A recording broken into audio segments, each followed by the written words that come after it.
Um bom dia a todos. Bom dia. É uma alegria e um prazer estar com vocês na manhã de hoje. Bom, vocês já conhecem o Virgílio, não é? Então, eu cheguei assim, eu vi o tema reencarnação. Mas eu falei esse tema no Dia dos Pais, né? Não foi? Não tem muito tempo, da última vez que eu estive aqui falando.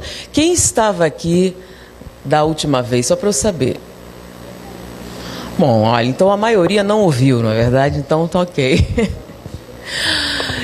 O Virgílio me falou para falar sobre a reencarnação. Nós já tínhamos falado sobre o assunto, mas realmente a maioria não participou. É um tema interessante, porque apesar dele ser muito veiculado, muitas pessoas falam sobre a reencarnação, mas normalmente, quando se aborda esse tema, se fala a respeito da reencarnação como a explicação para as injustiças sociais, o motivo de nós vivenciarmos uma série de problemas familiares. Normalmente, a reencarnação serve como explicação para acontecimentos da vida. Mas a reencarnação tem alguma finalidade prática? Afeta o nosso dia a dia? A maneira com que nós lidamos com os nossos relacionamentos? Saber como a reencarnação funciona muda alguma coisa no nosso dia a dia? Ou ela só serve mesmo para explicar as antipatias e simpatias e acontecimentos do passado? Então, a primeira vez que nós falamos um assunto, a gente chegou a falar reencarnação. A reencarnação, a gente já sabe tudo de reencarnação. Bom, o que a gente sabe de reencarnação realmente? E essa abordagem surgiu quando estávamos assistindo a uma aula de psiquiatria. E o professor, ele falava a respeito de como preencher uma guia de internação. Então, na época, ele descrevia que uma guia de internação psiquiátrica, ela tem uma série de lacunas que você tem que preencher, são uma série de campos. É mais complicado do que outras áreas. E ele estava dizendo como é importante você preencher corretamente, porque a vida de um paciente psiquiátrico depende bastante dessa ficha. Até porque, muitas vezes, quando ele chega, ele não é capaz de descrever o seu estado. Então, ele estava lá explicando como preencher a guia. E, numa determinada lacuna, ele dizia como preencher, por exemplo, o grau de transtorno mental. Ele dizia, então, que existem 4 graus de transtorno mental. Grau 1 é o considerado de alta gravidade. São aqueles casos em que é necessário a internação hospitalar. Os de grau de média a alta gravidade, grau 2, são aqueles que necessitam de medicação para a manutenção da sua estabilidade, porém a internação é eventual. O de grau 3 é considerado aqueles de média a baixa gravidade, são aqueles que precisam de medicação para estabilização dos sintomas, mas não têm indicação de internação. E o grau 4, que é considerado de baixa gravidade, em que não é necessária medicação, a não ser episodicamente o eventual, e não há nenhuma indicação de internação. E ele estava, então, dizendo a divisão, como seria, e como reconhecer essa divisão e como preencher corretamente. Então, ele dizia, alta gravidade. São aqueles casos, como exemplo, oligofrenia, hebefrenia, a esquizofrenia paranoica, que são aqueles em que o paciente é uma ameaça para si mesmo e para a sociedade. Daí a necessidade da internação. São os pacientes descompensados. Normalmente, em muitos casos, a internação realmente é a solução. Os de grau 2 são a esquizofrenia clássica. Nós temos alguns casos de psicoses em que a pessoa, sob a medicação, ela mantém uma estabilidade. Mas, eventualmente, a medicação falha. Por um transtorno de natureza gástrica, por exemplo, ou quando o paciente não utiliza a medicação corretamente, ele surta. Então, é um paciente estável que, episodicamente, pode surtar um momento em que a medicação perca o seu efeito ou, de alguma maneira, ele não tem acesso à medicação. E como reconhecer? Os de grau 3 são aqueles em que a medicação é indicada para a estabilização dos sintomas. Porém, não há nenhuma indicação de internação, porque eles não estão em surto.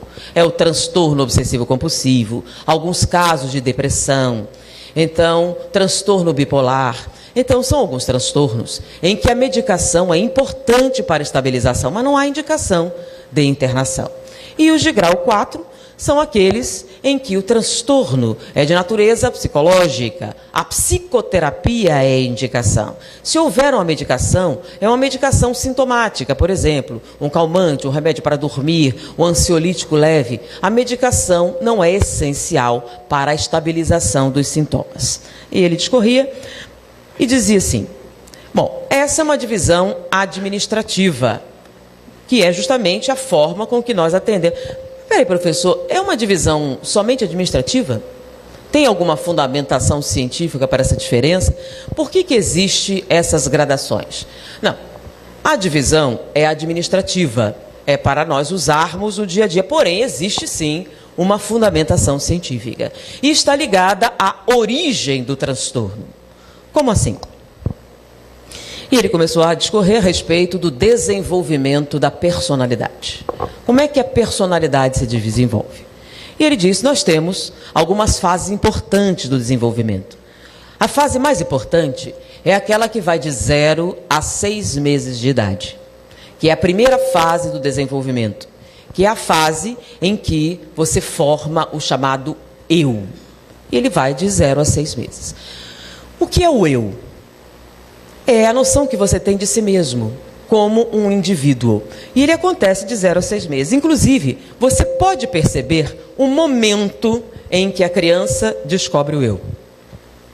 Para aqueles que têm bebês, ou conviveram com bebês, ou têm acesso a bebês, vocês vão notar que tem um momento em que o bebê descobre a própria mão.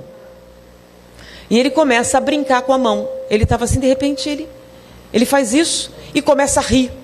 Ele mexe a mão, mexe, e ele descobre que é ele que faz isso. Até aquele momento, ele não tinha uma noção de individualidade. E aí ele começa, de propósito, a mexer, e ele dá risada ao descobrir que essa intenção produz um resultado. Não é algo fora dele, é algo dentro dele. E aí ele começa a brincar, levar a mão, pegar móveis, pegar coisas, intencionalmente. E o engraçado é que ele ri. Alguém já viu a criança brincando com a própria mãozinha? Ela brinca com o pé, brinca com a mão, e ela sacode da risada. Por quê? Ela está descobrindo que é ela que faz o movimento. Esse momento é o momento em que ele se identifica com o eu. Na verdade, é uma estrutura neurológica. Ele desenvolve a área correspondente, ela entra em atividade e ele começa a desenvolver a sua identidade. É a base da personalidade. Todo o resto da personalidade vai se desenvolver em cima deste eu. Então, essa fase vai de 0 a 6 meses. A segunda grande fase do desenvolvimento é a que vai de 6 meses a mais ou menos 3, 4 anos de idade, que é a fase do reconhecimento do outro. É uma fase muito importante, em que você vai distinguir os outros. Como é que isso acontece? Até aquele momento, uma área muito importante do cérebro ainda não estava amadurecida, que é uma área que nos permite desenvolver a memória de longo prazo. Até aquele momento, o que existia é o que estava na frente dele naquele momento. No momento em que a coisa desaparecia, ela deixava de existir, porque ele não tinha área neurológica correspondente para armazenar o que nós chamamos de memória de longo prazo. Ela começa a amadurecer a partir dos 6 meses de idade. À medida que essa área vai se desenvolvendo, ele começa a guardar as memórias. E você nota o momento em que a identidade dos outros começa a se manifestar. Até um determinado ponto, o bebê era de quem pegasse, né? Quem tivesse com a mamadeira era o dono. É ou não é? Pegou o bebê, qualquer um leva. Mas chega um momento em que o bebê que ia com todo mundo, de repente, começa a estranhar. Nunca aconteceu e de repente ele estranha. Ele começa a reagir mal. E você nunca fez isso. Ele começou a estabilizar a memória. Então ele começa a notar que existem aqueles que estão lá sempre, de vez em quando, e os estranhos. Então, no momento em que a memória começa a se estabilizar, ele começa a estranhar. É o momento em que você nota o desenvolvimento daquele aspecto da personalidade que vai permitir reconhecer os outros. Antes disso, os outros eram uma coisa só. Era ele e o resto. A partir desse momento, é ele, os outros e o resto. Ele separou os outros do meio ambiente. E é uma fase importante, porque vai começar o relacionamento deste indivíduo com as outras pessoas. Essa é a segunda fase. Se houver uma falha no desenvolvimento neste momento, terá origem os chamados transtornos de média e alta gravidade. Se tiver uma falha, por exemplo, de 0 a 6 meses, o eu estando comprometido, toda a estrutura da personalidade ficará comprometida. Então, se houver uma falha no desenvolvimento nessa fase, dará origem aos chamados transtornos de alta gravidade, que é a desagregação total da personalidade, que nós conhecemos como insanidade. A incapacidade total de relacionar-se com a realidade ou com a sociedade ao seu redor. Após os 4 anos de idade, você entra numa outra fase do desenvolvimento. É a fase do desenvolvimento dos relacionamentos afetivos motivacionais. É quando você vai estabelecer gradações diferentes de emoção entre aqueles outros que você reconheceu. Essa fase é uma fase de equilíbrio químico. Porque uma coisa que se descobriu sobre o cérebro é que o cérebro utiliza 2 linguagens. Até antes da década de 90, se acreditava que a linguagem cerebral era eletricidade. Que a eletricidade é que definia os chamados impulsos nervosos. Então, quando o cérebro se comunicava, ele se comunicava através de impulsos elétricos. E durante muito tempo se acreditava que era assim que funcionava. Nossos pensamentos, nossos sentimentos, tudo aquilo que havia no nosso interior se manifestava no cérebro através da eletricidade. Com o desenvolvimento das pesquisas, descobriu-se que não. A linguagem do cérebro é dupla. Enquanto que os processos chamados objetivos, a observação da realidade, os sentidos, são impulsos elétricos, descobriram que as emoções e os sentimentos não são. Eles são de natureza química. Então o cérebro tem uma dupla linguagem. Ela é elétrica e ela é química. Por exemplo, vamos dar um exemplo. Você está vendo esse carro vermelho com roda de liga leve, isso e aquilo? Quando você está olhando algo, reconhecendo algo, então você reconhece o automóvel, a cor, a forma, tudo isso é eletricidade. São impulsos elétricos que estão sendo veiculados. Mas no momento que eu pergunto, e aí, gostou do carro? Gostei, mas prefiro azul. Já não é eletricidade, é química. Então, esses processos emocionais, eles não acontecem no caminho dos neurônios, acontecem nas sinapses. E nas sinapses, essa química se manifesta no que nós chamamos humor ou emoções. Então, se você gostou ou não gostou do carro, é natureza química. Se você prefere uma cor ou outra cor, é natureza química. O reconhecimento da cor e o significado dela é elétrico. Mas o seu desejo, a sua hierarquia, o que é melhor, o que é pior, são de natureza química. E essa natureza química começa a se estabilizar de 4 a 7 anos de idade. E como é que funciona isso? Você começa a desenvolver relações afetivas com os outros. Então, aqueles outros que você reconheceu a partir dos 6 meses, nesse momento começam a tomar uma nova feição. Existem aqueles outros que eu amo, existem aqueles outros que eu gosto, existem aqueles outros pelos quais sou indiferente e existem aqueles de quem eu não gosto. Então, essas gradações de relação são de natureza química. Então, qualquer falha no desenvolvimento, que vai do período de 4 a 7 anos de idade, dará origem aos chamados desequilíbrios de natureza química, que causarão transtornos emocionais. Como não são transtornos estruturais, você não vai vivenciar o que nós chamamos de surtos. Então, a internação não é o tratamento indicado. São desequilíbrios de natureza química, como, por exemplo, o transtorno bipolar, depressão, o transtorno obsessivo-compulsivo e alguns transtornos chamados transtornos da emoção. E muitos deles podem ser tratados através de medicamentos que equilibrem essa química cerebral. Após os 7 anos de idade, o cérebro está estabilizado. A estrutura neuronal está pronta, a estrutura química está estabilizada, ou seja, sua personalidade existe e é estável. E agora você vai usá-la no seu dia a dia. Você vai então se relacionar com as pessoas.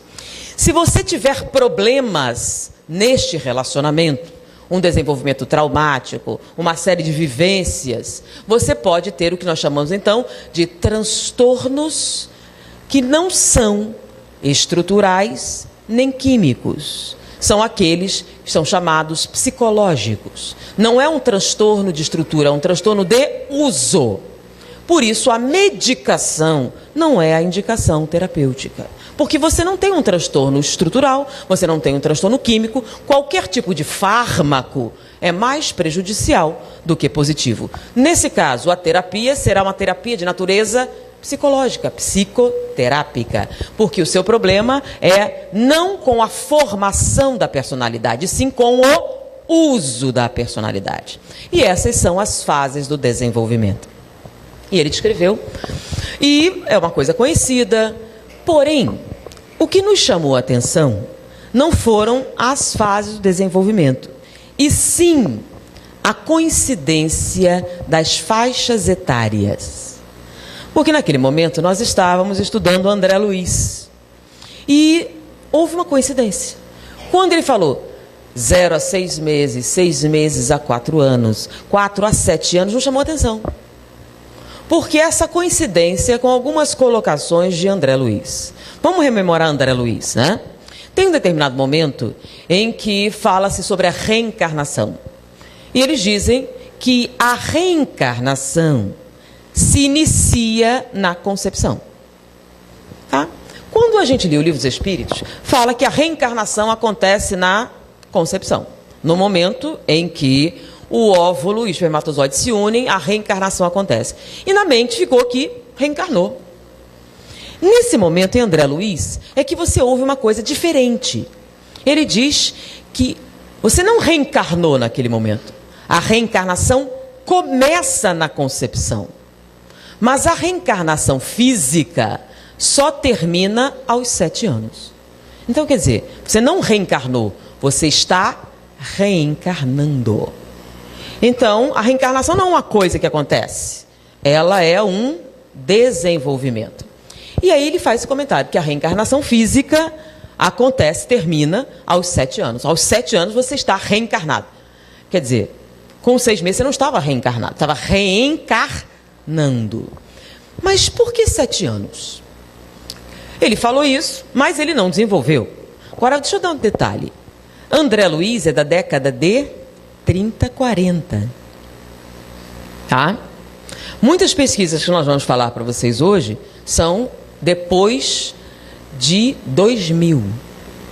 Então, na década de 30, 40, André Luiz faz a colocação que a reencarnação física se completa aos 7 anos de idade. O que acontece aos 7 anos de idade? É um número cabalístico? É algum número mágico? Não.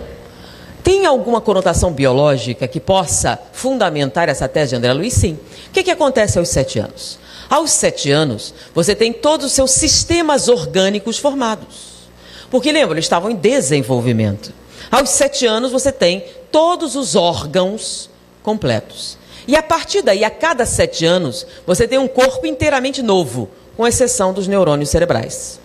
Então, a cada 7 anos, você troca quase todas as células, com exceção das células neuronais, que se mantêm constantes. Então, com 7 anos, você tendo, então, todas as células que compõem o corpo, podemos afirmar, então, que o espírito está ligado ao corpo, molécula a molécula. Mas se você não tinha todas as moléculas, como é que você podia estar totalmente reencarnado?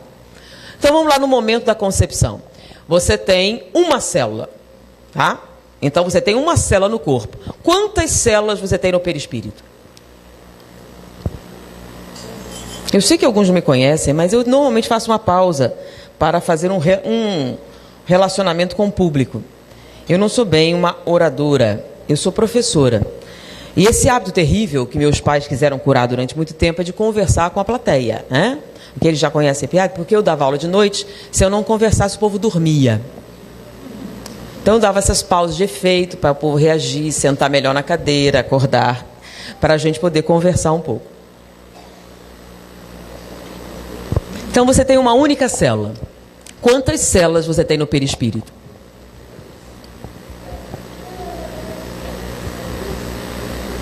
Querem chutar?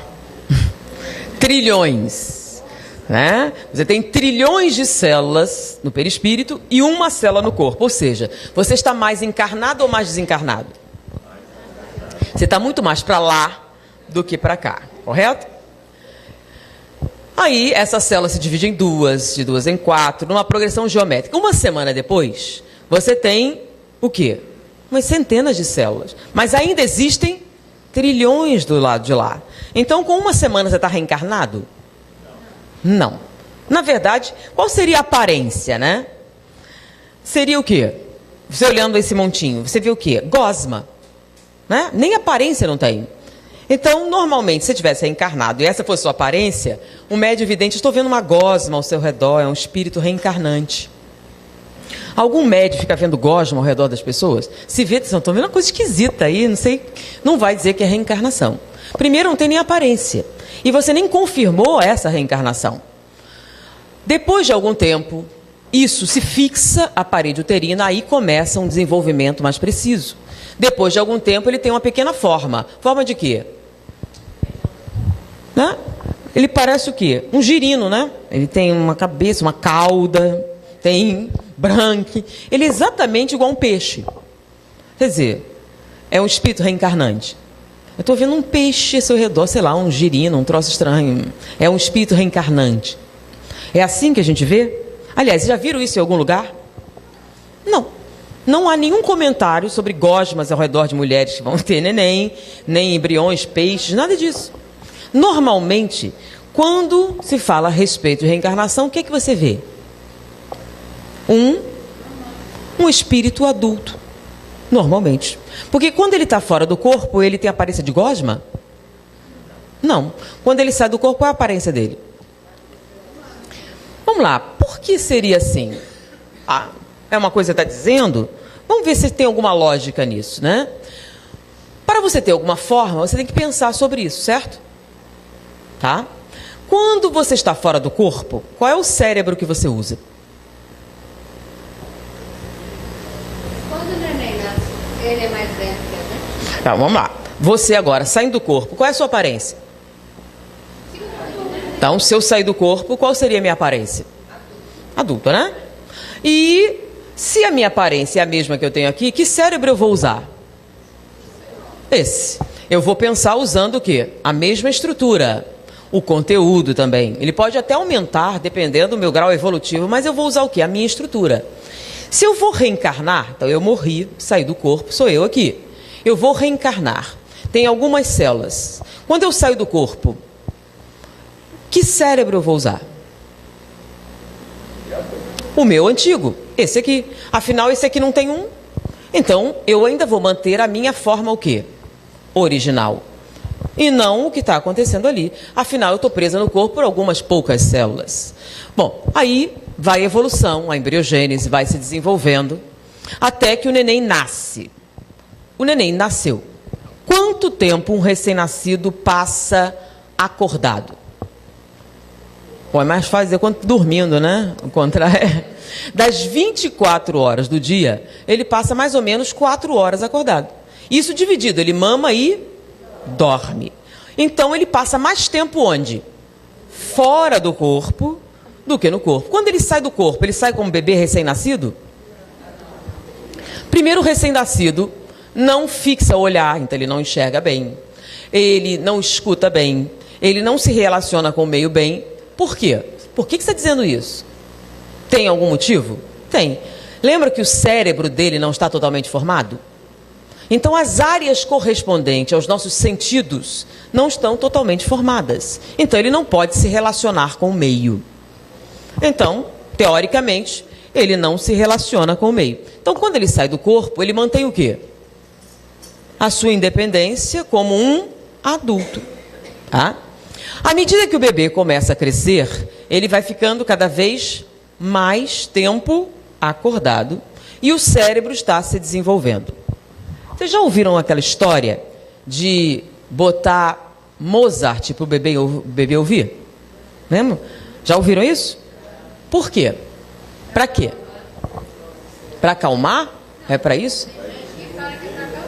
Então, por que a gente bota Mozart para o bebê ouvir?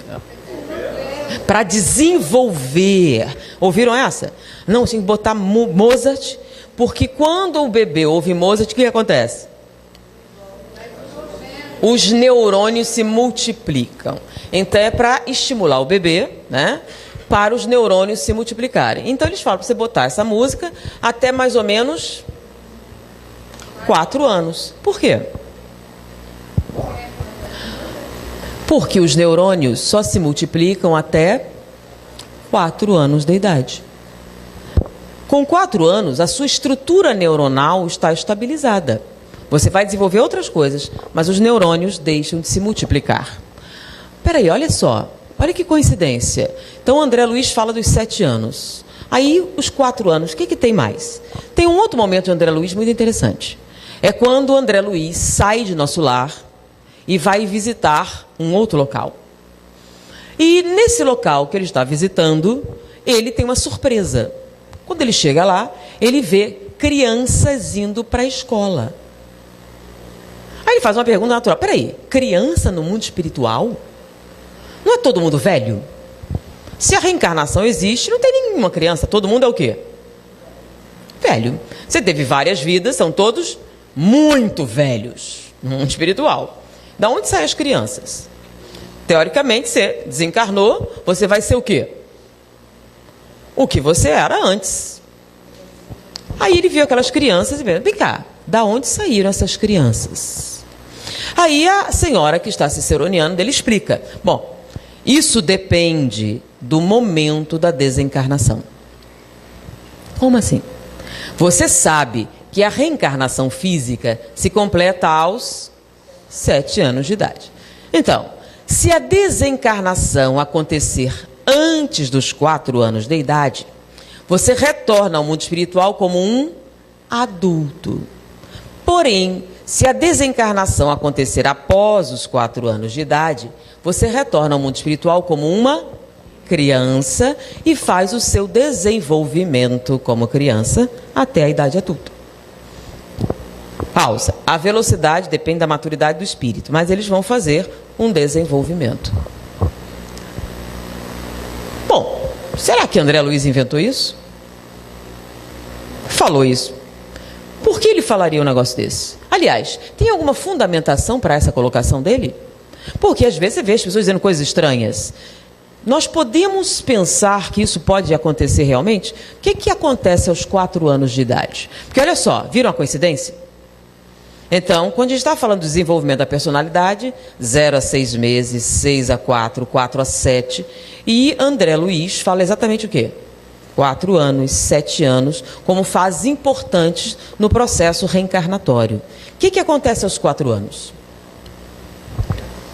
Os neurônios deixam de se multiplicar. Se eles deixam de se multiplicar, o que significa isso biologicamente? Que o cérebro está totalmente formado. Se ele está totalmente formado e a partir dos 4 anos a criança fica acordada mais tempo, e aí nesse momento em que está tudo formado, ele começa uma intensa atividade neuronal, as exigências cerebrais são o quê? Altas. Se elas são altas, o que acontece com o espírito quando sai do corpo? Então, até os 4 anos, quando ele sai do corpo, ele sai como um adulto. O que acontece após os 4 anos? Se o cérebro novo está totalmente formado, ele já está ligado ao corpo pelo cérebro.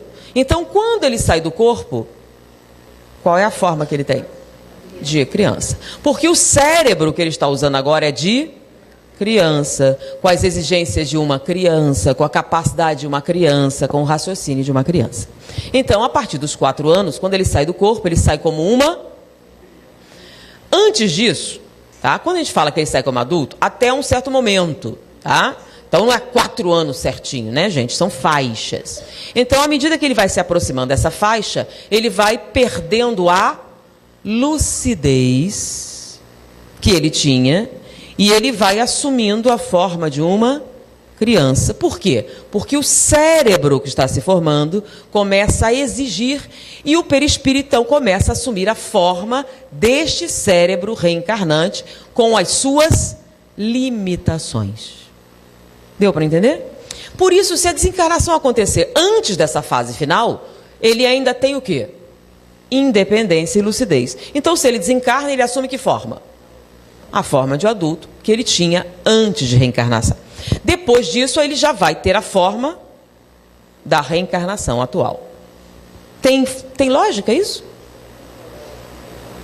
Quando a criança tem até 5 anos, 12, aquele adulto, Mel. 4 anos, mais ou menos. 4, 5 anos, por aí. Quando fez 6 anos, eu fiquei com saudade dele. Bom, vamos falar de uma coisa interessante, então. Essas fases do desenvolvimento. André Luiz falou isso. Tem alguma outra fundamentação? Sim, tem algumas coisas interessantes que foram sendo pesquisadas que talvez fundamentem essa tese de André Luiz. Uma dessas coisas foi que nos Estados Unidos, famílias muito ricas, elas têm o hábito de financiar pesquisas, artes, serem mecenas ou patronos. E uma família em especial costumava patrocinar um hospital, escola. E essa família em particular, o pai agora era um homem jovem e ele continuou a tradição familiar. A sua esposa estava grávida pela segunda vez. Ele tinha já um filho de 5 anos de idade, ela estava grávida, mas a gravidez, essa segunda gravidez, não estava se desenvolvendo tão bem. Ela teve vários problemas e com esses problemas veio a um parto prematuro e nasceu uma criança muito prematura. No passado, qual era o tratamento que nós dávamos a uma criança prematura? O que é que a gente sabe sobre a criança prematura? Se ela é prematura, uma das coisas que a gente sabe é que seu sistema imunológico ainda não está plenamente desenvolvido. Isso faz com que ela seja o quê? Muito suscetível de infecções, de doenças. E o seu pulmão, que é a última coisa a se formar, ele também é imaturo e a probabilidade de transtornos respiratórios é muito grande. Então, qual era o procedimento que se tinha com um prematuro? Colocava ele numa incubadora, dentro de uma UTI neonatal, num ambiente totalmente esterilizado. Para quê? Para evitar que ele fosse exposto a germes e, na sua fragilidade, ele pudesse contrair alguma infecção. Então, eles tentavam o máximo possível isolar o bebê para permitir que ele se desenvolvesse até poder ser forte o suficiente para lidar com o meio ambiente. Então, o que fazia? UTI neonatal. Bom, uma UTI esterilizada é vedada ao público. Para você entrar, você tem uma série de procedimentos. Então, o que faziam com o prematuro? Internavam ele lá e o pai e a mãe poderiam visitá-lo durante algumas horas do dia e olhá-lo através de uma janela. Porque era maldade? Não. Tá? Então, se ele tem uma imunidade baixa e você quer que ele sobreviva, é o que automaticamente a gente supõe que se deve fazer e é o que se fazia. Então, os pais só podiam ver o bebê pelo vidro. Por quê? Porque permitir que pessoas leigas acessem o ambiente esterilizado é aumentar as chances de contaminação. E foi o que aconteceu com esse bebê em particular. Porém, o bebê não estava se desenvolvendo bem. E o médico chamou o pai e disse: se prepare, porque eu acho que ela não vai passar do dia de hoje. Os batimentos são erráticos, não estamos conseguindo estabilizar a pressão, e vocês façam as suas orações, se despeçam, que ela não vai sobreviver ao dia de hoje. Ele foi para casa para contar à esposa, que estava com o filho mais velho. Estava no escritório, ele contou, ela estava chorando, sensibilizada, quando o filho chegou e entrou. O que aconteceu? E eles resolveram dizer a verdade. Contaram que o bebê não estava bem e que possivelmente ele não iria sobreviver. Então a minha irmãzinha vai morrer? Ele disse: vai. Mas eu nem a vi. Eu queria me despedir da minha irmã. Eles olharam um para o outro e acharam que era um pedido pertinente. Por que não? E eles foram ao hospital, falaram com o médico, que eles gostariam de se despedir do bebê. E o irmão também. Mas não pode, Vocês não disseram que ela vai morrer? Então que diferença faz? Nós queremos nos despedir. Eu quero abraçar minha filha. E eu quero que o irmão também se despeça dela. Bom, eles eram os principais patrocinadores do hospital. Realmente o bebê não tinha chance de sobrevivência. Eles permitiram. E eles foram se despedir. Entraram na UTI. A criança aproximou-se da incubadora, pôs assim, oi, raio de sol. E começou a cantar uma musiquinha. Que ele cantava para a barriga da mãe, quando disseram que a sua irmã estava ali dentro. E raio de sol, o apelido que ele tinha posto. Quando a criança falou, o bebê reagiu. Os batimentos subiram e a pressão arterial se estabilizou. Os médicos vieram e voltem ao meio-dia. Ele saiu. Ao meio-dia eles voltaram. No momento em que a criança entrou e disse, oi, raio de sol, voltei, o bebê reagiu. Os batimentos subiram e a pressão arterial se estabilizou. Se voltem à noite. Não preciso dizer que eles alugaram o apartamento ao lado do hospital, passaram a frequentar aquela UTI todo o tempo, a criança sobreviveu, saiu da UTI e se tornou uma jovem, hoje adulta, que Divaldo conheceu, por isso a gente sabe a história. E aí, esse casal, que era realmente muito rico, passou a financiar especificamente pesquisas envolvendo o atendimento a prematuros. E desses investimentos, surgiram algumas pesquisas que os senhores devem conhecer. Já ouviram falar dos bebês canguru? O que é o bebê canguru? Eles descobriram que afastar o recém-nascido da mãe é mais prejudicial do que expô-lo à contaminação. Por quê? Quando se afastava o bebê da mãe para protegê-lo da contaminação, o nível de cortisol no sangue dele subia muito. O que é cortisol? Cortisol é um hormônio que nós produzimos quando estamos sob estresse. O que é que significa? Que o bebê, longe da mãe, ficava estressado. Porém, ele não estava sem ninguém. Haviam enfermeiras. Haviam enfermeiras que amavam bebês, enfermeiras carinhosas, etc. Mas não serve qualquer mulher. O bebê só se acalmava na presença da mãe. Então, quando o bebê se encontrava de encontro à mãe, ele se acalmava e os seus níveis de cortisol baixavam. E qual a importância do cortisol? Uma coisa que nós já sabemos é quanto maior a quantidade de cortisol circulante, menor a eficácia do sistema imunológico. Ou seja, o estresse afeta o nosso desempenho imunológico. Ou seja, quanto mais estressado, mais suscetível a doenças o bebê está. Se o objetivo é proteger o bebê da contaminação, estressá-lo significa o quê? Diminuir as suas chances de sobrevivência. Então eles descobriram que quando eles mantinham o bebê em contato com a mãe, ele tinha mais chances de sobrevivência, a sua imunidade subia mais rapidamente do que isolá-lo na UTI neonatal. Então, a partir daí, o projeto Bebês Canguru é que colocavam ele junto à mãe para se manter o máximo de tempo possível, imitando a proximidade que eles tinham dentro do ventre. E notaram que os resultados estatisticamente aumentavam a sobrevida do bebê em 78% até 90%. Ou seja, descobriram que o contato com a mãe é imprescindível para o bem-estar do prematuro. Isso foi o que a medicina descobriu na prática, estatística e no desenvolvimento. Não serve qualquer mulher, só a mãe. Bom, pausa. Eu tenho que dizer para vocês que a biologia não concorda com isso. E eles têm toda a razão. Como assim? A medicina está dizendo que o recém-nascido reconhece a mãe? Como? Se ele não tem cérebro para isso. Que para você reconhecer alguém, você tem que ter a área da memória desenvolvida, certo? O bebê não tem. Lembram que isso só começa a acontecer após os 6 meses? Logo, bebê prematuro, aliás, bebê nenhum reconhece a mãe, porque ele não tem estrutura neurológica para fazer isso. Ah, mas peraí.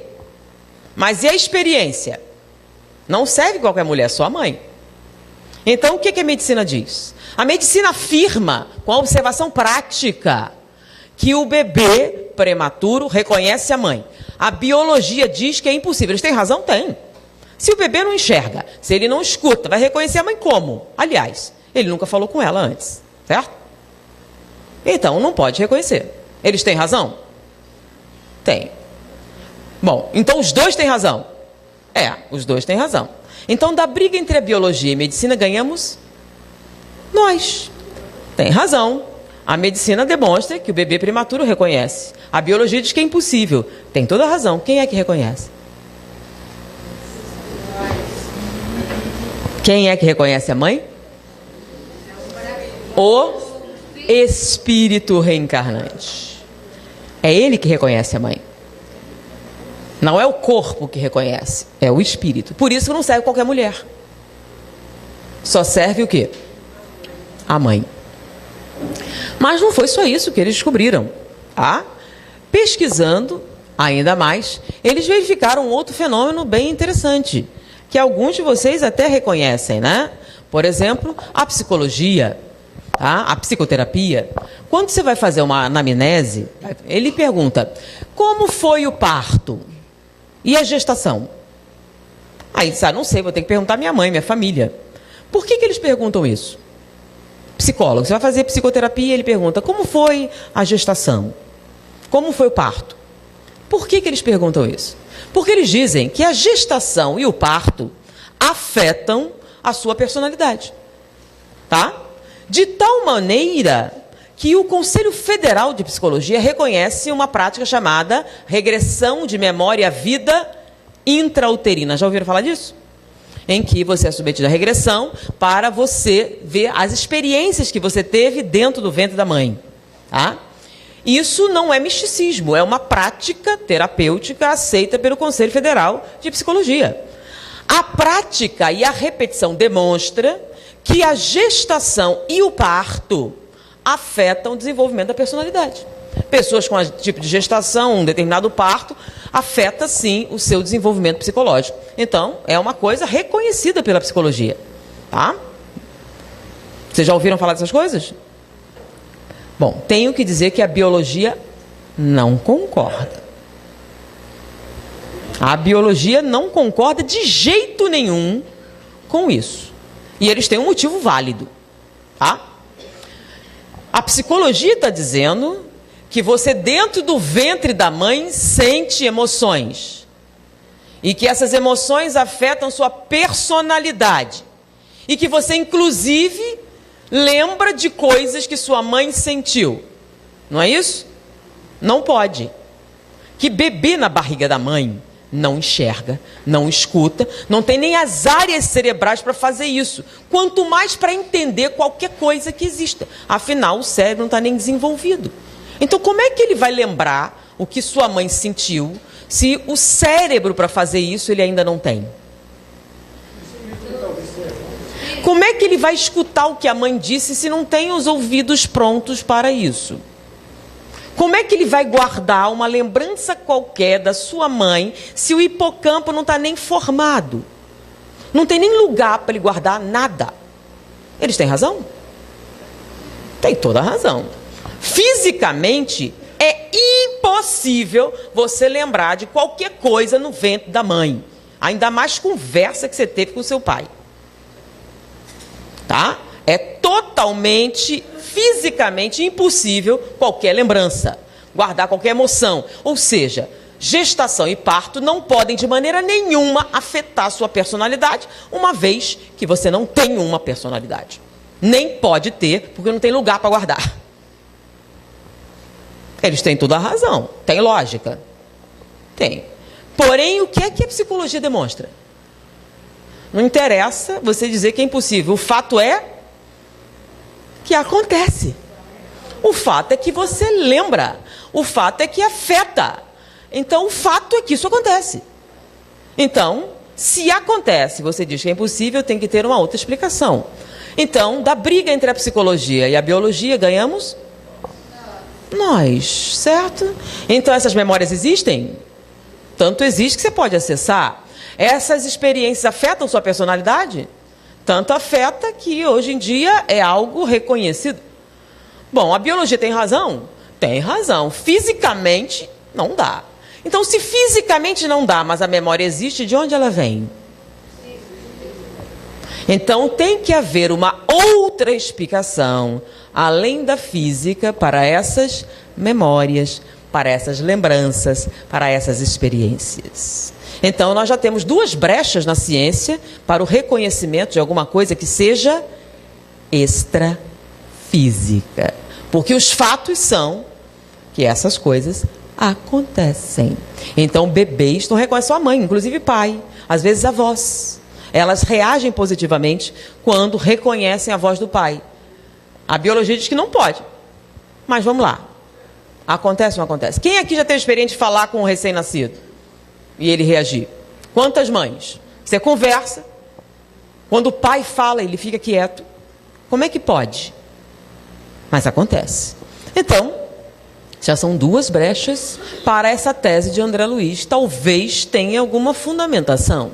Mas não é só isso, tem outra coisa interessante. Esse comentário que ela estava fazendo sobre a maturidade.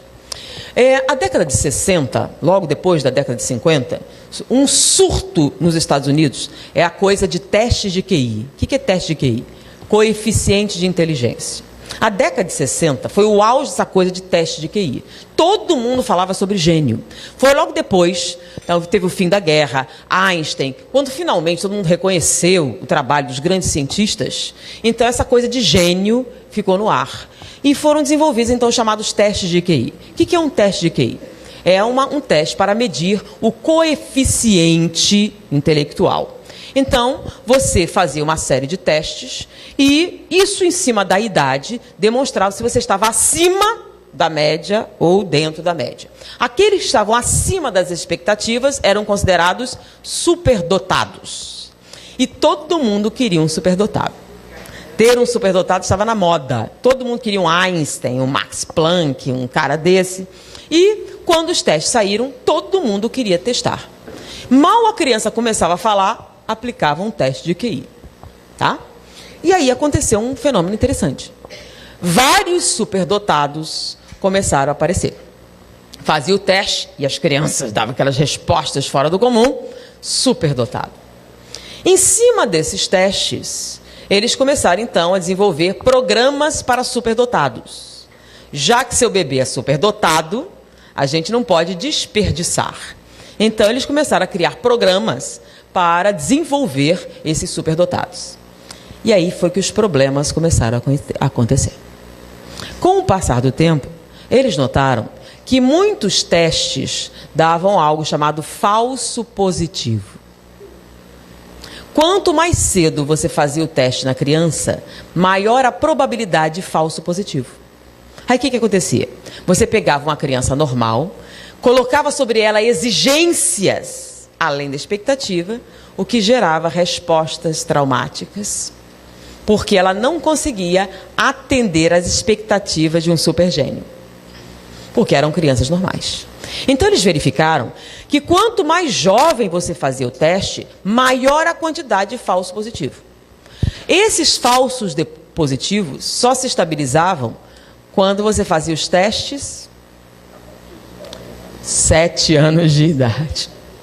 Então, hoje em dia, só se aplica teste de QI numa criança depois de 6 anos de idade. Por quê? Porque verificou-se que se você faz antes, a probabilidade de falso positivo era muito grande.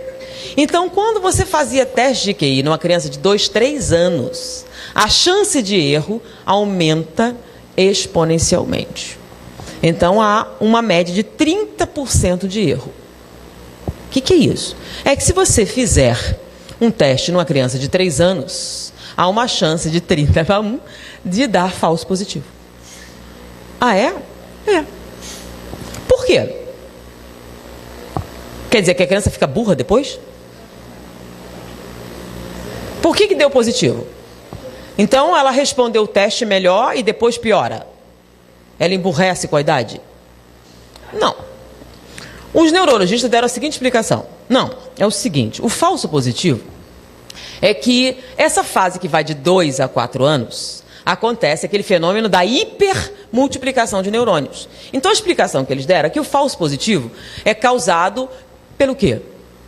Pela quantidade de multiplicação de neurônios, pela hiperatividade neuronal.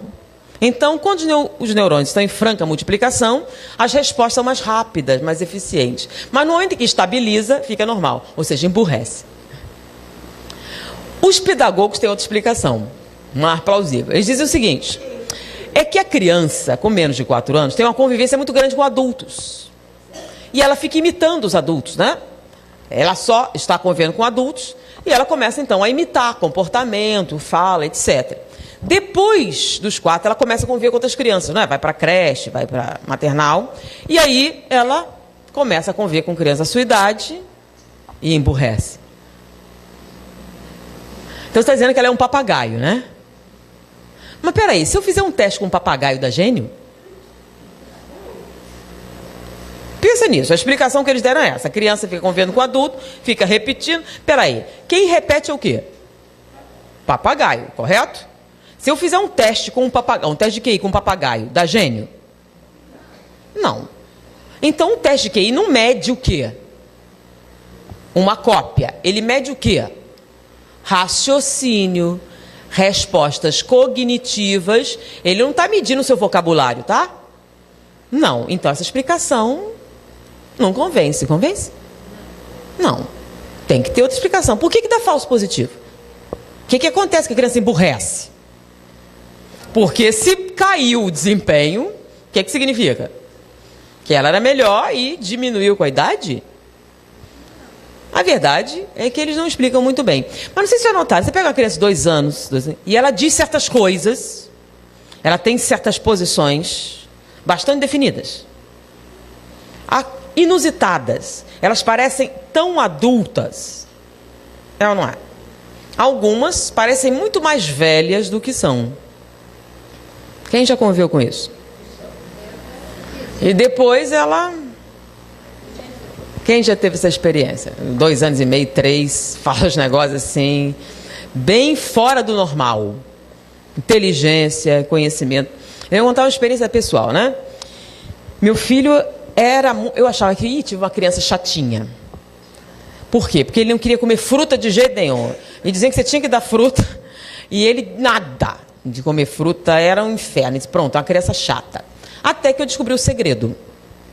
Se eu cortasse as frutas direitinho, pusesse num prato e desse ele um garfo, ele comia. Agora, pôr a mão e se besuntar, de jeito nenhum. Se ele se sujasse, ele tinha nojo. Então, se ele usasse garfo para comer, não tinha problema. Agora, pôr a mão numa banana, ele ficava... E o mais interessante é que ele queria terno e gravata. Então, ele chegava e me pedia assim, eu não gosto dessa roupa. Ele queria terno e gravata. Aí minha mãe deu para ele. Então, toda vez que iam sair, ele punha terno e gravata. Eu tenho fotos. E um dia a gente estava tomando café da manhã e ele disse, eu não gosto de tomar café na sua casa. Por quê, meu filho? Você não sabe pôr a mesa. É mesmo, filho? O que é que tem de errado com a mesa? Olha só tem um copo. E quantos copos você quer? Tem que ter 3. Para que você quer 3 copos? Um para a água, um para o suco, um para o vinho. Ele disse, que vinho? Ele nunca nem viu vinho na vida dele. Tá? Ele queria uma mesa francesa.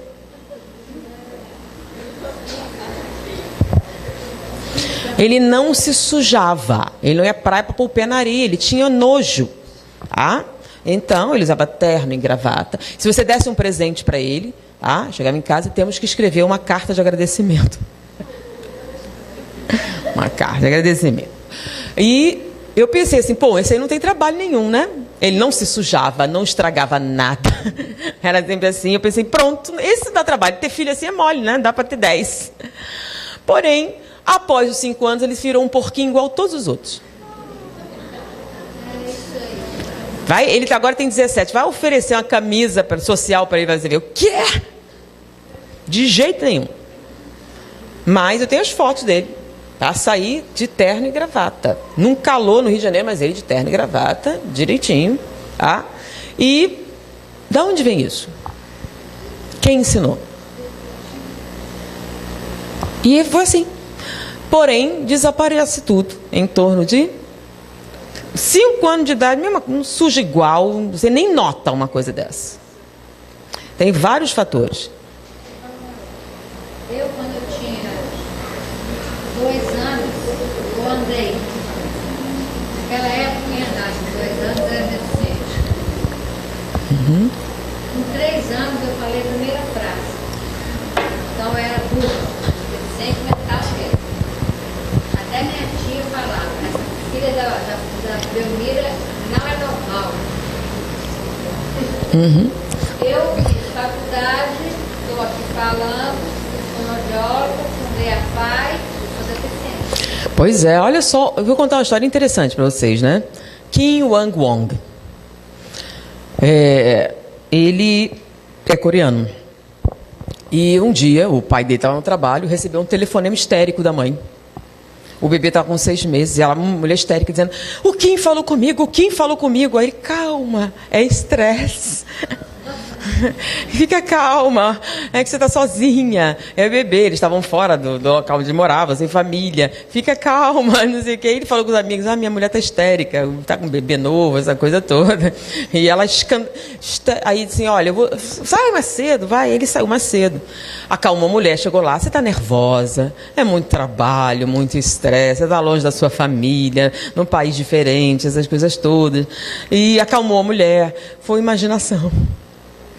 Não, mas ele falou comigo, minha filha, ele é um bebê de 6 meses e tal, você está muito nervosa.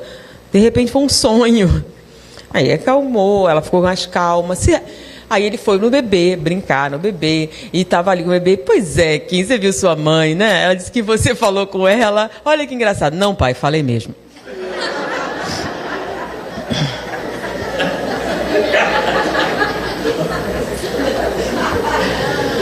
Com 6 meses, Kim Wang-won começou a falar perfeitamente bem. Com 1 ano e 2 meses, ele falava 6 idiomas. Um grande grupo de cientistas foi estudar. Ele é considerado o maior QI já nascido. Agora ele perdeu, tem agora um outro maior. Mas durante muito tempo ele foi o maior QI já medido na Terra. Kim Wang-won. Então, com 1 ano e 2 meses, 6 idiomas. Ele sabia matemática, ele sabia música, ele sabia uma série de coisas, tá? Não precisa acreditar em mim, eu entro no Google, tá? Dá uma olhada no Google, que você vê, Kim Wang-won. Tem até a fotografia dele. E qual a explicação dessas coisas? 6 vezes. Isso aí é de hoje. Então, é muito comum acontecer, então, esses falsos positivos. As explicações do neurologista não convencem muito. A dos pedagogos, menos ainda. O fato é que acontece. Porém, para ilustrar ainda mais essa tese de André Luiz, vamos falar sobre a experiência da doutora Ellen Van Bach. A doutora Ellen Van Bach era uma psicoterapeuta infantil. Ela era canadense, radicou-se nos Estados Unidos. E ela conta num livro a sua experiência com o jovem paciente B. A história de B é muito interessante. B nasceu numa família que imigrou para os Estados Unidos de origem italiana. Então era uma família grande, unida, que estava nos Estados Unidos para crescer na vida. E o bebê era o primeiro bebê da família, tá? Americano, que iria usufruir de todos os benefícios de ser um cidadão americano. E ele estava sendo muito aguardado, havia muita expectativa em torno do bebê. O bebê nasceu, então, numa família amorosa, muito próxima, e o bebê era lindo, a família ficou muito feliz. E, além de lindo, o bebê começou a crescer, era simpático, era um bebê muito agradável, muito simpático. Mas, à medida que o bebê começou a se relacionar com a família que já estava apaixonada enlouqueceu de amor. Porque o bebê era muito inteligente. A primeira coisa que eles notaram é que o bebê amava qualquer coisa a ver com os bombeiros. Quando uma sirene de bombeiro tocava, ao contrário das crianças, ele entrava em êxtase. Aí eles descobriram que se dessem para eles brinquedos relacionados aos bombeiros, era a felicidade completa. Então o quarto era de motivo de bombeiro, ele tinha caminhão de bombeiro, boneco de bombeiro, roupa de bombeiro, tudo sobre bombeiros. E quando ele começou a falar, impressionava. Porque quando alguém chegava, alguém novo, a primeira coisa que ele perguntava: a sua casa tem prevenção contra incêndios? E ele começava a falar sobre a importância da prevenção dos incêndios. Ele sabia tudo sobre os bombeiros, a hierarquia dos bombeiros. E quando alguém dizia que ia acampar ou ia passear na floresta: você sabe o perigo dos incêndios florestais? E ele começava a falar do grande perigo dos incêndios florestais, dos procedimentos que deveria ter na floresta, os cuidados. E o que é que ele queria ser? Bombeiro. E as pessoas começaram a se impressionar, porque ele tinha pouco mais de um ano e já tinha todo esse conhecimento, esse vocabulário. O que é que eles imediatamente perceberam? É um gênio. Então, quando a família percebeu que B era um gênio, resolveu que ele deveria ter direito à melhor educação. Reunir os recursos todos da família para propiciar a B um teste de QI numa escola especial para superdotados. Ele foi levado à escola e o teste foi realizado, e não preciso responder que foi excepcional, totalmente fora dos padrões. B era um gênio. E como gênio, ele teve acesso a uma escola para superdotados. A família reuniu todos os recursos para que ele tivesse, então, a melhor educação. E ele foi para a escola de superdotados e foi um sucesso. Os professores diziam que era incrível, os resultados foram maravilhosos e a família estava totalmente feliz. Quando o B estava com 2 anos e meio, a mãe foi chamada na escola. Disse: mãe, tem algum problema em casa? Não, é que B tem tido um comportamento assim. Como assim? Ele tem se negado a participar das atividades e quando a gente fala com ele, ele diz que está triste demais para participar. Aconteceu algo? Não que eu saiba. Ela perguntou: o que houve, B? Está tudo bem? Não, está tudo bem. Passou um tempo, ela foi chamada novamente. Mãe, nós estamos preocupados. Ele tem se recusado a participar das atividades, tem sido um comportamento recorrente e agora ele se recusa a comer. Tem algum problema em casa? Ela ficou preocupada. Chegou para B e começou a apertá-lo. O que está acontecendo, B? Alguém está maltratando você? É um colega? É um professor? E começou: não é nada. Mas os professores insistiram: alguma coisa está errada. Ele não está bem. Então a mãe realmente chegou, botou ele contra a parede: você vai me contar qual o problema. Sabe, mãe, eu sou B, seu filho, mas eu também sou Mark, capitão dos bombeiros da cidade de Nova York. E eu estou com muita saudade da minha esposa e dos meus filhos. Aí a mãe riu. Todo mundo na família conhecia o bombeiro Mark. Todos os bonecos de bombeiro que ele tinha eram o bombeiro Mark, o bombeiro herói que salvava as crianças. As milhares de histórias que ele contava do bombeiro Mark, era um personagem que toda a família conhecia. Aí ela foi falar com a professora: professora, eu já entendi a história. E contou que havia um personagem chamado Mark, que era um bombeiro e que tinha... Aí contou tudo e era muito conhecido da família e tal, todo mundo sabia. É isso. Pois é, mas não pode. Já está prejudicando, a gente tem que controlar isso. Então, isso já está prejudicando seu desenvolvimento. Nós temos que inibir essa fantasia. Então, eu gostei da colaboração dos senhores para não falar mais a respeito dessa coisa. Ok, era uma questão de muita criatividade. Ele era, assim, primeiro, era superdotado com essa criatividade. Então, eles resolveram, reunir a família. Ninguém fala de bombeiro nessa casa. Acabou essa história de bombeiro. Aí ela recolheu os brinquedos de bombeiro, trouxe astronauta, vaqueiro, mudou a decoração e agora vai melhorar. E ele piorou muito. Ele se negava a participar, se negava a comer, estava tendo problemas para dormir. Os professores estavam preocupados e sugeriram que ela procurasse um terapeuta, porque ele estava deprimido. E eles contataram, então, a doutora Ellen Van Bach para dar o atendimento. Doutora Ellen Van Bach, como todas as pessoas, ficou encantada com B. Jamais você diria que aquela criança tinha uns 3 anos de idade. Jamais. Tá? Uns 12. Era incrível a maturidade, a altura, o desenvolvimento. E ela tentou várias abordagens. E não conseguiu nada. E ela estava muito preocupada porque ele estava regredindo. E ela chamou os pais. Pais, eu acho que o quadro de B é grave. Ele está num quadro depressivo. E o procedimento seria iniciar uma medicação. Mas ele é tão jovem. O que a medicação faria num cérebro tão jovem?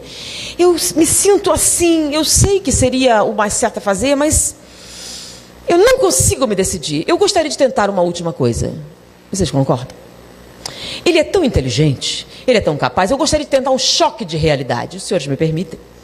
Eu queria confrontá-lo com as suas fantasias, para que talvez ele percebesse que eram fantasias e, quem sabe, não fosse necessária a medicação. Uma medicação nessa idade.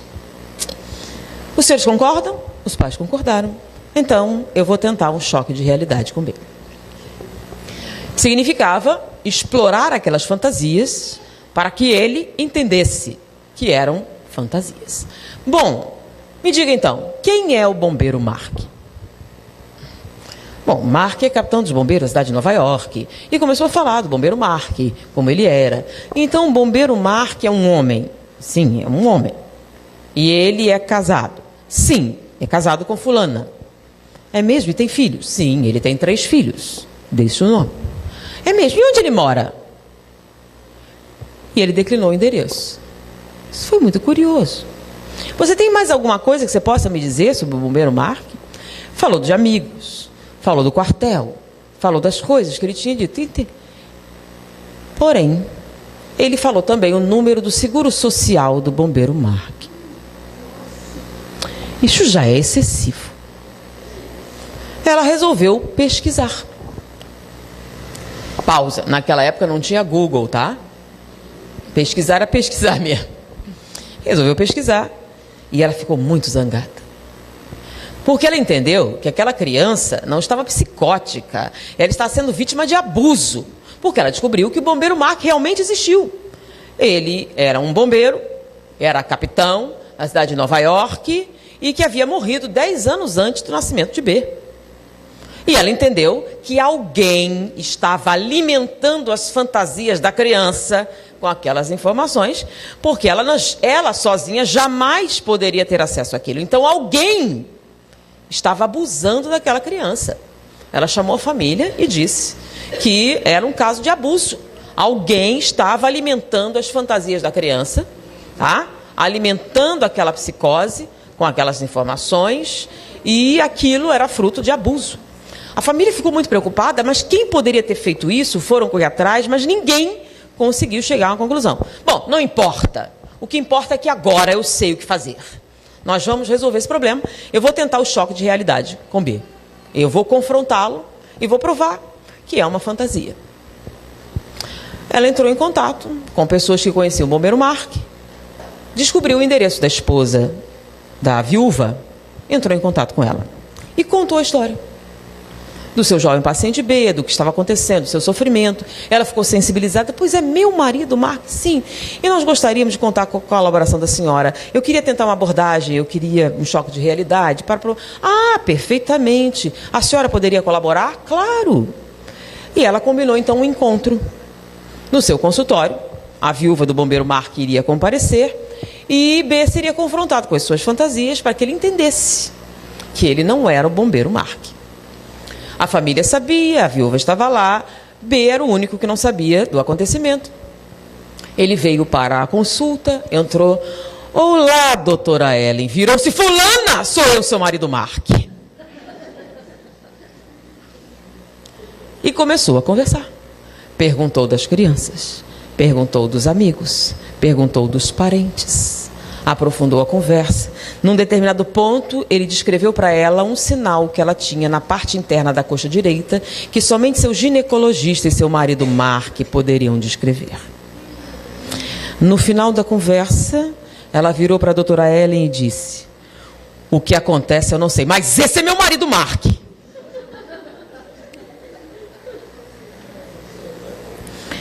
As coisas não saíram como a doutora Ellen esperava. E agora? Será que a criança estava possuída pelo fantasma do bombeiro Mark? Aliás, essas coisas eram possíveis?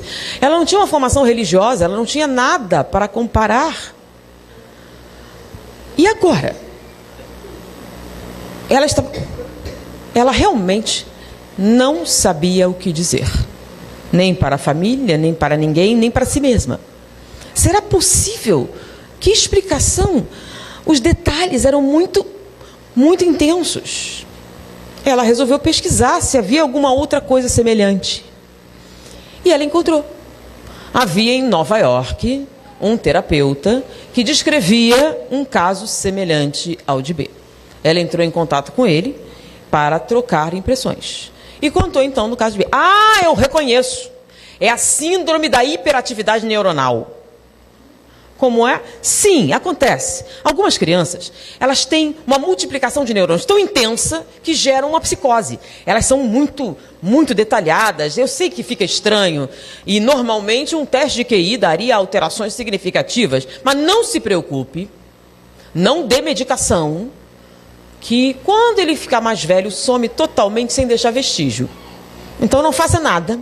Que isso desaparece. É a síndrome da hiperatividade neuronal. Quando o cérebro estabilizar, a psicose passa e ele vai ficar perfeitamente normal. Não faça nada.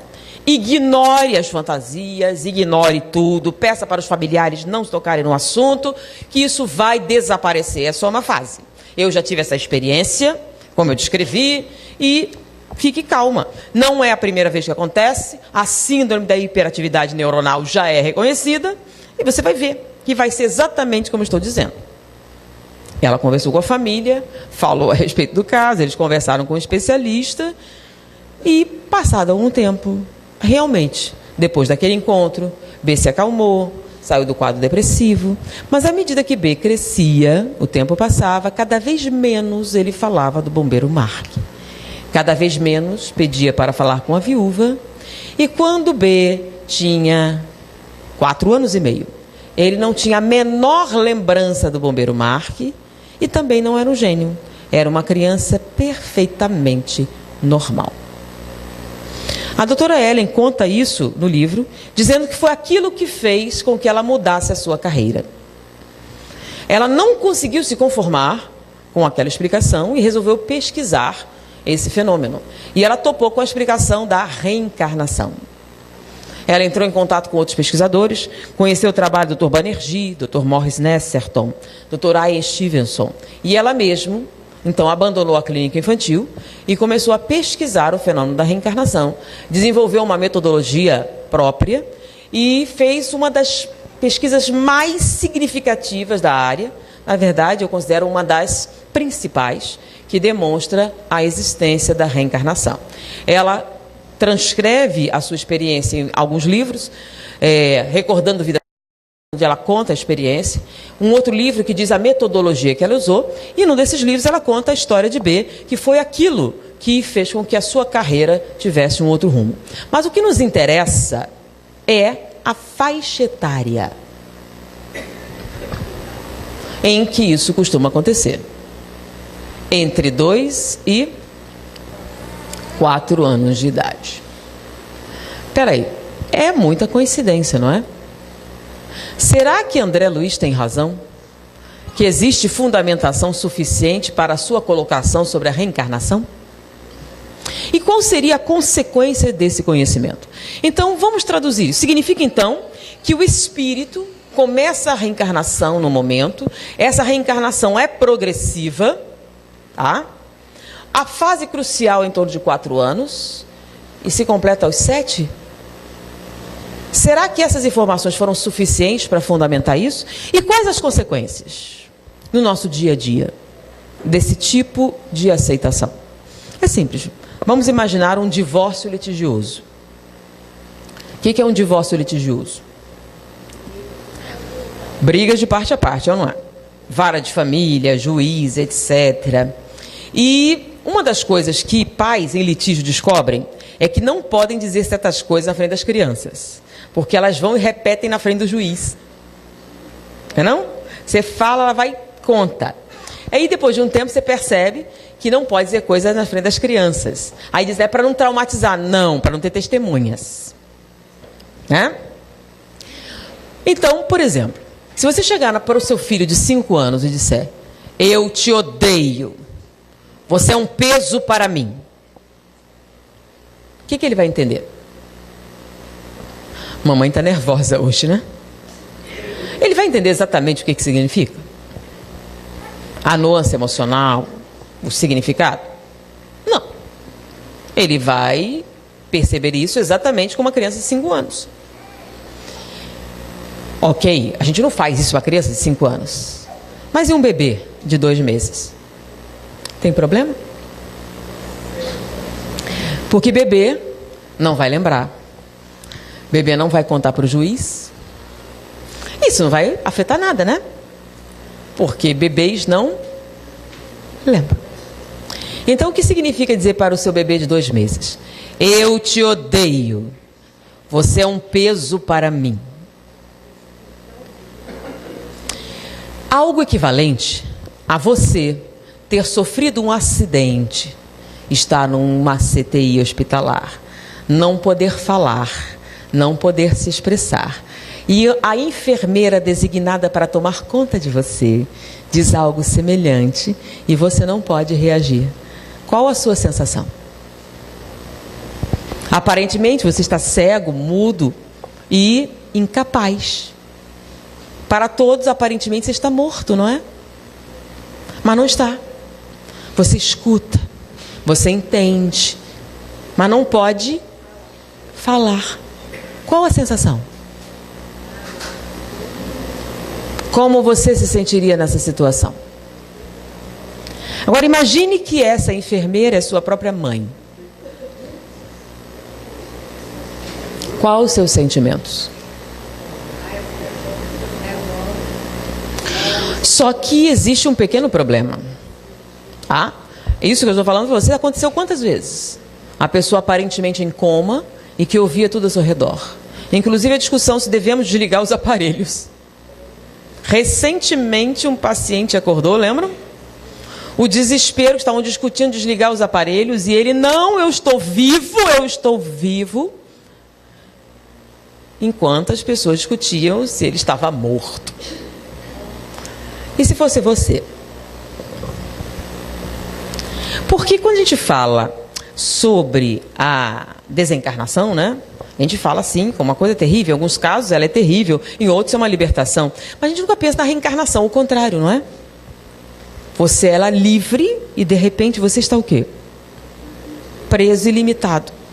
E indefeso e incapaz nas mãos de outra pessoa que você deveria confiar. E o pior de tudo, consciente.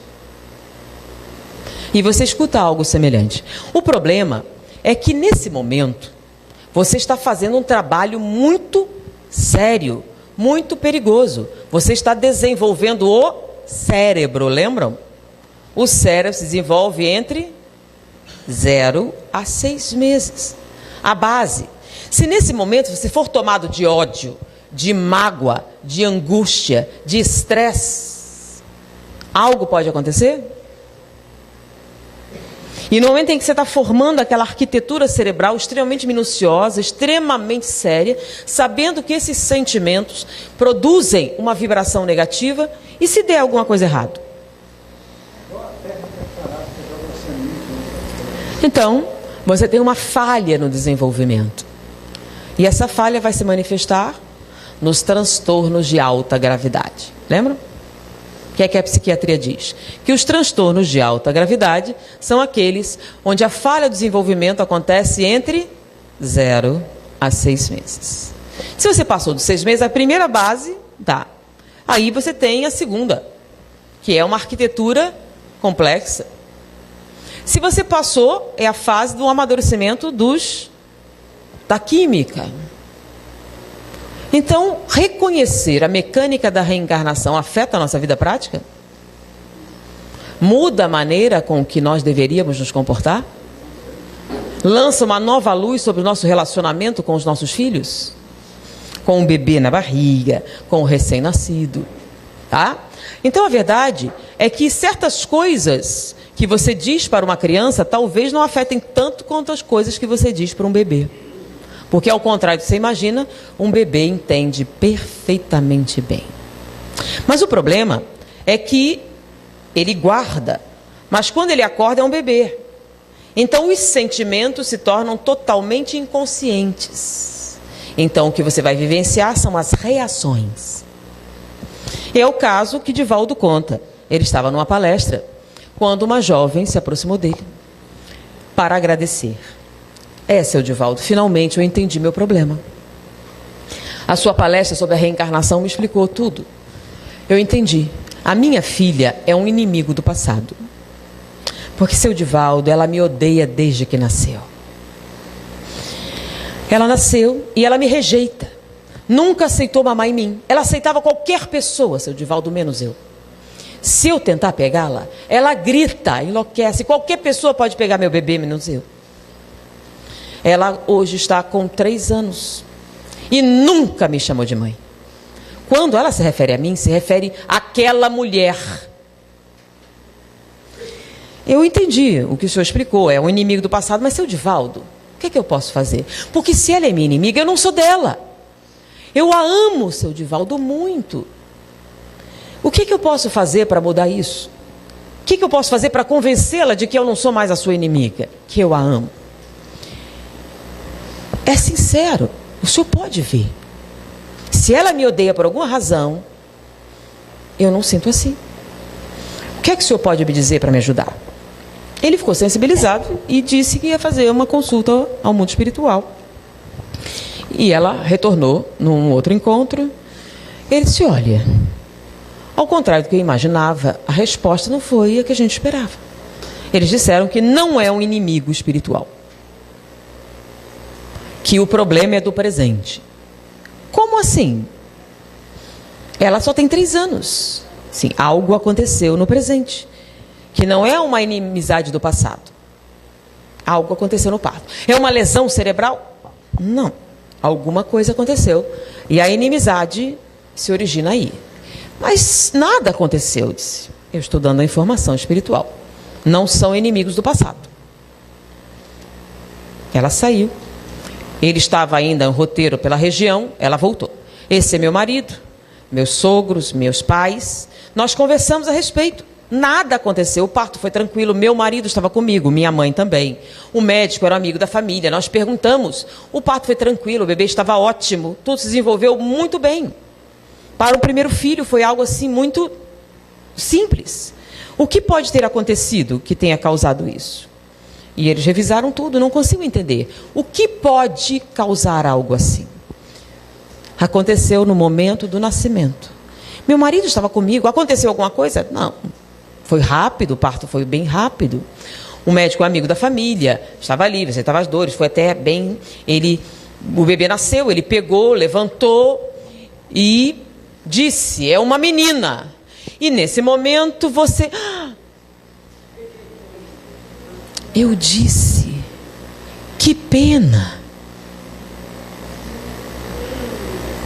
O problema é que ela estava ao seu lado e ela ouviu.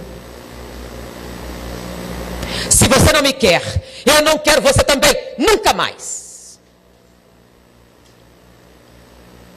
O problema é que um adulto entende isso. Mas no momento que está no corpo, é uma reação visceral. É uma coisa animal. Não é como você explicar. Mas espera aí, foi um equívoco, eu não quis dizer. Não é a mim. Não é que eu não... Não é a mim. Mas o que... Ela. Se eu explicar... Não.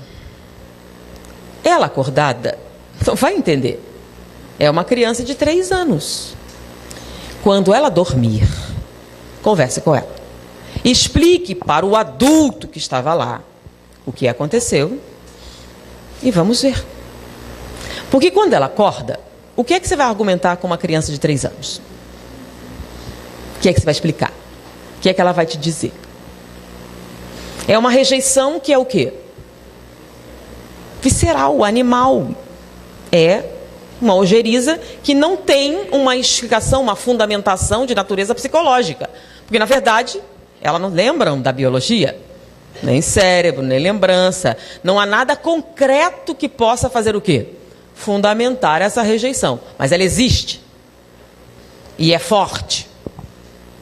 Mas não é inteligível. Então ela fez, a criança dormia e ela explicou: não é que eu não te quisesse, eu te queria muito, mas disseram que era um menino, eu fiz um quarto azul. Mas você vê, eu troquei toda a decoração, só para você, porque eu te quero muito, porque eu te amo. Olha só. E começou a falar com ela, que não é que ela não te quisesse, foi um engano. Eu te amo muito, eu te quero tanto. Olha, os detalhes, as roupas, os vestidos, tudo. E ela começou, noite após noite, ela botava a criança para dormir e falava, longo tempo, sobre os seus sentimentos, sobre o que tinha acontecido, tá? Que ela não tinha mágoa, ela entendeu, mas ela amava profundamente. E durante todas as noites, ao longo de 6 meses, ela conversou. Um dia, ela estava na cozinha e a criança levantou, entrou na cozinha. Mãe. Foi um choque. Era a primeira vez que ela chamava de mãe. Sonhei com você. Você dizia que me amava, é verdade? Ela não pôde falar. E abraçou a filha pela primeira vez em 3 anos e meio. Ou seja, conhecer a mecânica da reencarnação afeta a nossa vida prática? Imagine se, conhecendo isso, quantas crianças adotadas como bebês, que tecnicamente não deveriam ter trauma porque não vivenciaram nada, mesmo assim desenvolvem alterações, que a gente chama de síndrome do bebê adotado. Tá? Por quê? E se nós pudéssemos desfazer, conversando com o bebê, explicando as mudanças, os acontecimentos, quantas vezes nós nos descuidamos e deixamos determinadas situações passarem? Você está dizendo então que o responsável pelo transtorno é o pai? Não. Não. Porque pensem bem, tá? Muita gente vê, Freud diz que a culpa é sempre da mãe, não dizem? Ah, ok. Mas para aqueles que são espíritas, a gente entende perfeitamente que cada um tem a mãe que merece. Correto? Então, o que acontece é que nós temos ligações. Então, digamos que um espírito comprometido tem. E você, reconhecendo a mecânica da reencarnação, cria um ambiente altamente acolhedor, de segurança, de tranquilidade. E se ele encontra um ambiente altamente tranquilo, pode ser que ele passe pela primeira fase sem transtornos. Então, o que seria tecnicamente um transtorno de alta gravidade se transforma num transtorno menor. Então, nós podemos, inclusive, atenuar processos que são kármicos, se nós soubermos o que fazer. Então, não é que sejamos responsáveis, mas somos coparticipantes da situação. Então, quantos problemas poderiam ser alterados, modificados, diminuídos com o conhecimento? A gente tem, às vezes, conhecereis a verdade e ela vos... Bom, diante disso, nós temos uma obrigação moral, que é o quê? Dividir o nosso conhecimento com as outras pessoas. Eu não dei para vocês só a tese espírita, dei várias fundamentações não espíritas, tá? Inclusive, que podemos reconhecer da importância de como lidar com esses espíritos que reencarnam. O significado dessa vivência e as consequências que elas podem ter em nossa vida. Então, diante disso... Não vou entrar em detalhes do que você falou agora. Tudo que eu passei na minha vida, quebra-cabeça formou agora. Então, foi um prazer estar com vocês. Muita paz. Não, temos um...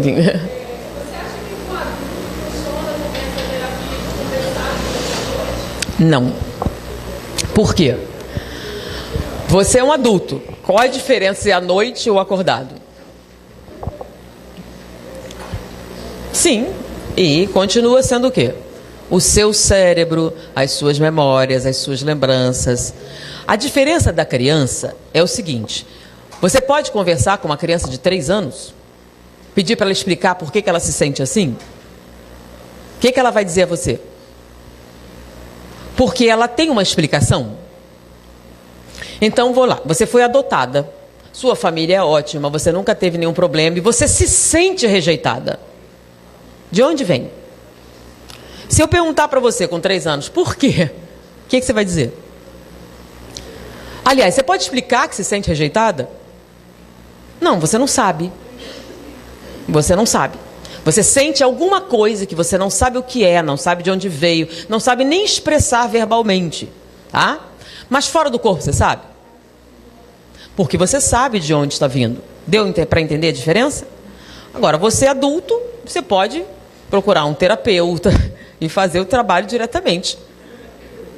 Ok? E até que idade? Até os 4 ou 7 funciona? Até os 4. Lembram? Você, na verdade, está conversando com um adulto que está lá. Funciona com bebês, né? Nervosa, você conversar, um ambiente estressante. Quem já conversou com um recém-nascido e nota que ele acalma? Que eles entendem, tá? Então isso acontece. É uma experiência que muitas pessoas têm. Inclusive com o bebê na barriga, lembra? Está irrequieto. E quando ele escuta a voz do pai e acalma? Aí a pessoa começa várias explicações, mas...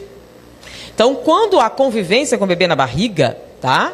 Reage ao pai, reage inclusive aos avós que convivem, tá? E falam com o bebê. Então, é uma coisa reconhecida, tá? E como é que a gente sabe que eles reagem? Fisiologicamente. Ele escuta a voz e reage, tá? Biologicamente não tem explicação, tá? Mais alguma pergunta? Uhum.